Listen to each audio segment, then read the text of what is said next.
Cetinje, prijestonica Crne Gore, grad je snažnog identiteta, bogate istorije i jedinstvenog kulturnog nasleđa.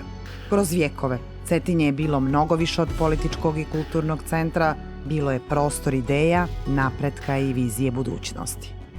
Pored bogatog kulturnog i istorijskog nasleđa, Cetinje ima i snažno tehnološko nasleđe.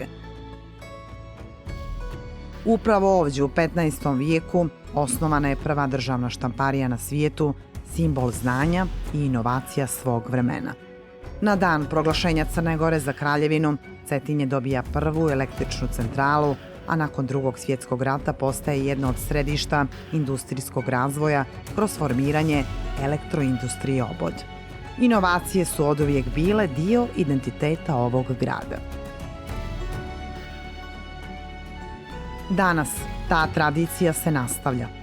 Cetinje ulazi u novu fazu razvoja kroz primjenu najsavremenijih digitalnih tehnologija i uspostavljanje koncepta Cetinje Smart City. Pametan grad ne znači samo tehnologiju. To znači grad koji sluša potrebe građana, efikasnije upravlja resursima i stvara održivu budućnost. Projekat Youth for Smart Cetinje, od ideje do pametnog i održivog rješenja, nastao je kao spoj mladih ljudi, stručnjaka i institucija sa jasnom vizijom da tehnologija služi zajednici. Tokom projekta uspostavljena je prva javna Internet of Things mreža u Crnoj Gori, čime je Cetinje postalo pionir u primjeni pametnih tehnologija na nacionalnom nivou. Kroz aktivno učešće mladih, ideje su realizovane u konkretna rješenja. U okviru istraživačkog projekta finansiranog od strane Evropske unije, realizovanog kroz program Sinergija koji sprovodi Centar za građansko obrazovanje sa partnerima, razvijen je Smart Waste Management System za monitoring popunjenosti kontejnera za odlaganje otpada.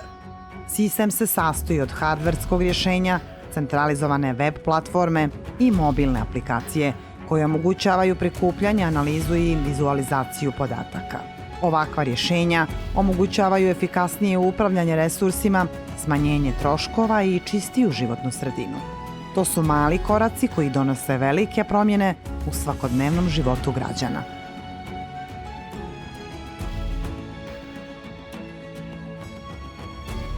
Pokretači ove ideje su osnivači Epistem Huba zajedno sa rukovoditeljkom Centra za informacioni sistem prijestonice Cetinje uz snažnu podršku lokalne zajednice, komunalnog preduzeća i institucija poput Američkog ugla na Cetinje.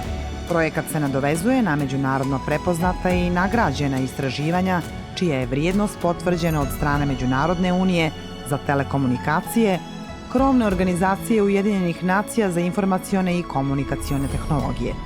Cetinje Smart City nije samo projekat, to je nastavak tradicije, spoj prošlosti, sadašnjosti i budućnosti. Grad koji pamti, ali i hrabro gleda naprijed.